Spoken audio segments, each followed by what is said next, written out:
at 69 degrees Fahrenheit, 212,524 miles on the odometer, April 29th, and we're headed to Discount Tire. Looks like we might have a small screw on the front left.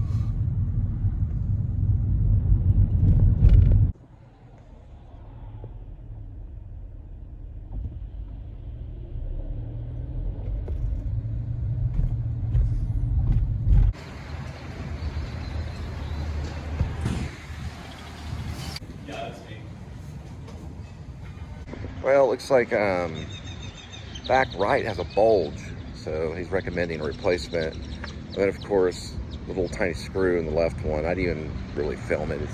It's like a little tiny screw, but he's going to see if he can patch it. If not, then that'll be 2 replacements, 15 each on the road hazard. So anywhere between 15 to 30 bucks, depending on if they have to replace both tires.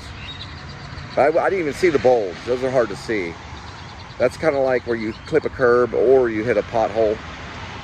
That's it on that one. So I got some free complimentary water called True Clear.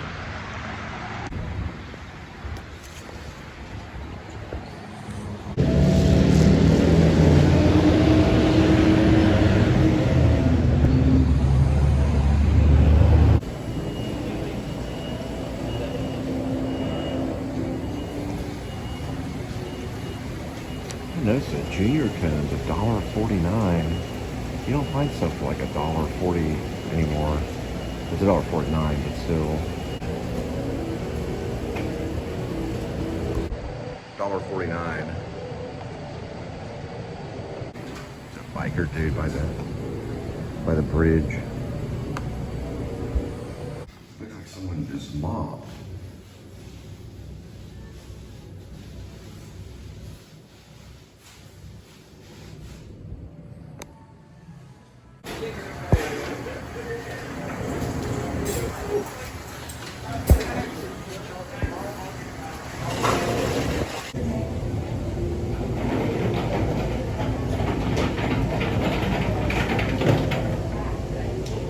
Alright, so I'm still reading No Country for Old Men, Cormac McCarthy, and what's not in the movie is Anton Chigurh, who is played by Javier Bardem. He goes, in the book, he goes to a man that is very wealthy, has like an expensive painting, all this stuff, and he returns the briefcase, which is a document case of like $3.5 million or something like that, but only $100,000 is missing, which Moss probably used to travel on and things. And he just politely gives him the case and says, you know, we'll be working with new people or something like that. He was like a servant. It wasn't even his money. And then the guy looks at him and goes, well, you could have done very well on your own with that. So he's like an obedient servant. I think Cormac McCarthy was talking about a power, probably secretly the Catholic Church, because he was Catholic. But there was an order that had to be followed. So he wasn't recovering the money for his own purpose. He was recovering the money out of obedience. It was not out of greed. He was being obedient to someone else that was extremely greedy and had the power. He just probably wanted protection. So if he followed and was obedient, he would be protected by this powerful person. It's a good book. Anyway, like you know, Cormac does talk a lot about Catholic vernacular. It's referring to the Catholic.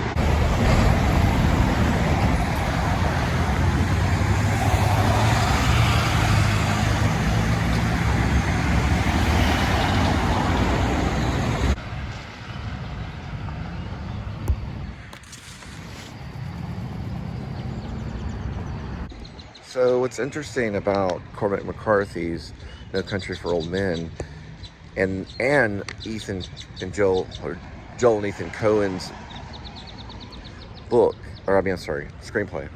Well, it's actually Cormac McCarthy's screenplay. Let me jump back because I know that they were involved in some of the writing of the movie. There's a difference. There's a big difference in cutting that scene. So it was not in the movie. We don't know in the movie, if you watch just the movie, you don't know if that's his money or not, or if he's the main guy. I just found out today, I was at Braum's, that he's not. There's a power above him. And the guy's kind of haughty. You know, he's like, you know, he's bringing in like $3.5 million. This is like in the 1980s. That would be like $7 or $8, maybe $10 million in inflation. It would feel like $10 million. It's a lot of money to put at someone's feet and walk away from it. So what Cormac McCarthy's clearly saying in that is that Anton Chigurh is a servant to someone else. But you don't get that effect in the movie. You kind of do. You kind of feel it in a moment. The reason I brought up The Catholic is because in his other book, The Passenger, he uses a lot of terms, a lot of vernacular that signifies his connection with Catholicism. You have to read the opening especially. The kind of like idol version of the person that's in the trees that are hanging from the airplane. I haven't read all Passengers, just the sample. But the character in the opening is hanging from a tree because she fell, the passenger, I'm assuming, fell from a plane. Yeah, Cormac McCarthy is a genius writer. But the reason why I mention that as being Catholic is because he uses a term that's used in the Catholic Church, which are hard terms to look up because a lot of times they're influenced by Latin. But what it means is basically the word statue, like an idol. And that's what the lady is kind of compared to, hanging in the tree. I think she's the color blue is used, and like crystal kind of color, like as if she's a statue. She's obviously dead, hanging in the tree. But I cross-reference that to No Country for Old Men because there's an order involved. Where in the Protestant, which I would probably see that as Moss's character, who Llewellyn Moss makes a decision himself to take the money, to take care of his family, to take care of his wife and all that stuff. But, you know, obviously we know, regardless of the Catholic Church, we know that there are some sickos out there, especially along the border. In Texas, which is where I'm from, I'm in Fort Worth, but the border is a pretty dangerous place. It's being kept very differently since Biden's control, and kept very differently with Trump's control, but it's a dangerous border. I can name a few names. I don't have to name many.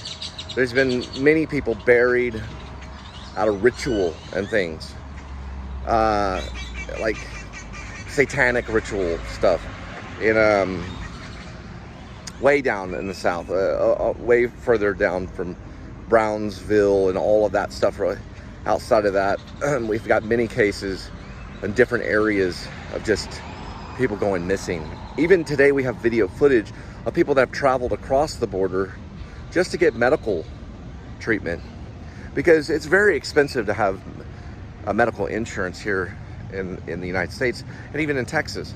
And they'll sometimes go across the border and they make it back, and then sometimes they don't. There's a guy named Matty Van Halen who recently did some dental work. He traveled across the border, he got his dental work taken care of, came back, I think he went again, got it taken care of, and then came back again and was able to pay, and everything's fine. But there was a case where people were like kidnapped right off the street by whoever these people are. And that's a fear. And that's what Cormac McCarthy was talking about. There's like a hidden order. And, you know, there are people that move to Mexico. They move there. And it's just a risk because it's a foreign country. There's a different type of thing that goes on there.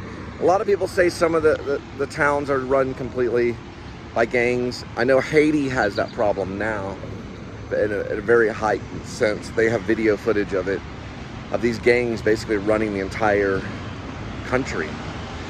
I don't know. Cormac McCarthy is something to be studied. I just wanted to talk about some like current, I gotta walk across this.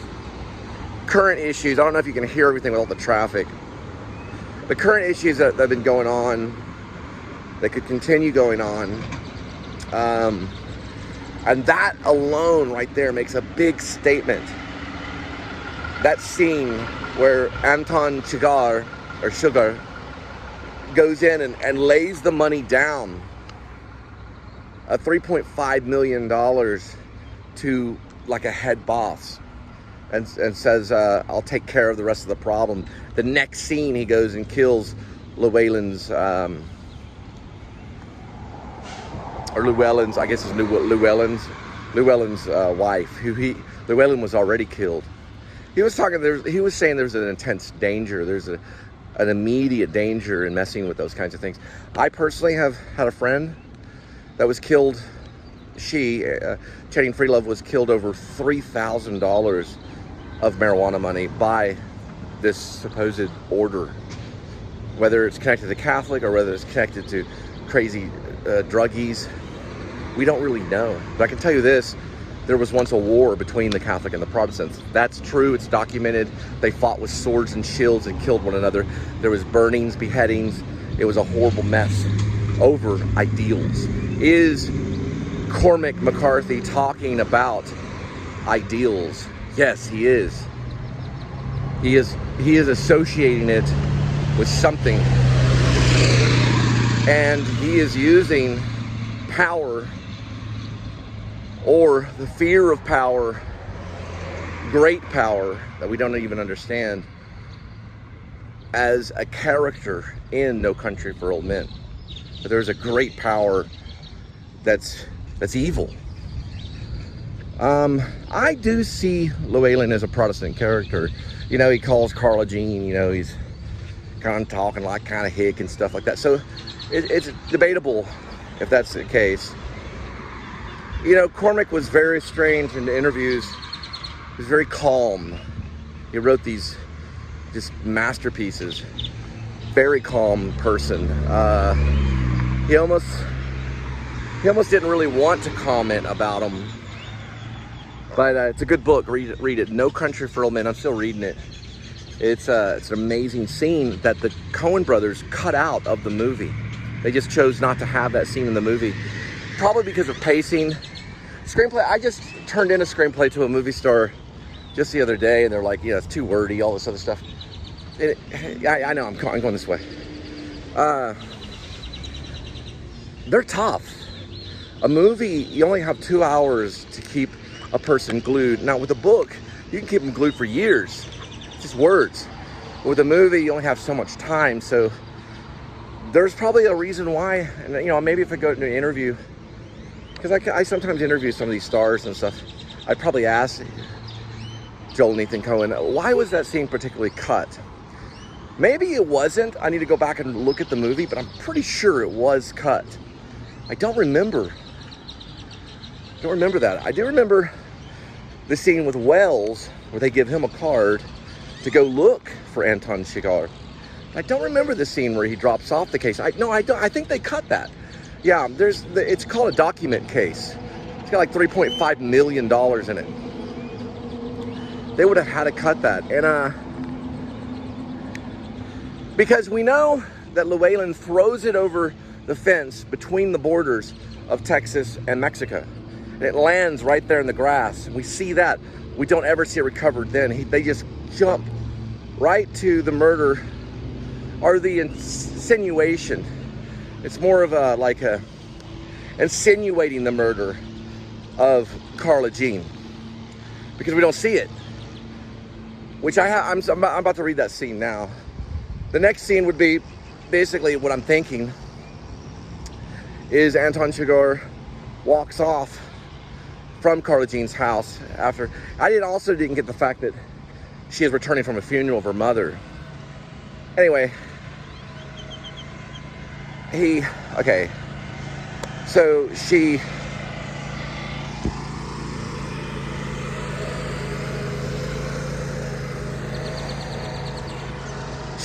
walks in after the funeral of her mother, and there he is waiting for her to do the coin toss, which is very similar to Batman's Two-Face, but he chose to put it in there, something Cormac wanted, or Cormac.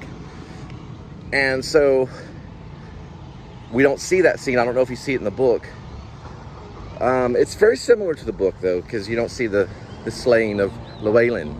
But she'll confront him, then he'll leave and he'll walk off, get in the car, drive. Another car will hit him because he doesn't see it and break his arm. Then he'll see the boys. He'll offer the boys money. I think it's like $100 or something for the shirt. And so he can use it as a sling and then walk off. Always figured that Anton, after that scene, he would just become like a wanderer, like Cain in the Bible, you know, a vagabond wandering. He definitely represents Cain. He also, because Chigurh sounds like Cain. Cain Sugar. Anton Chigurh, like Cain. If you know what cane sugar is. And it also, sugar kills you. Also, just to let you know, he represents death. Something that he represents. All right, you're going into Target. All right, so when Carla Jean sees him there, he goes for the coin eventually and flips it. She calls heads. She doesn't want to. She thinks it's almost blasphemy. And he lands on it, or it lands on tails. So the choice is to kill her over 50-50. A 50-50 shot, which we know I was taught the Protestant way is it's 100%. But he gives her a 50-50. She loses, and he begins to go into almost like a mouthpiece of the author talking to the audience about the philosophy of chance, the philosophy of predestination, if something is predestined to happen or not, and the moment of what was going on. And it goes and circulates in this soliloquy almost. It's to the audience, it's to the reader. So it almost becomes absurd because he's talking, almost rambling, I guess maybe like a crazy person maybe. Then again, you know, he is kind of a sociopath. You know, you got to read the book.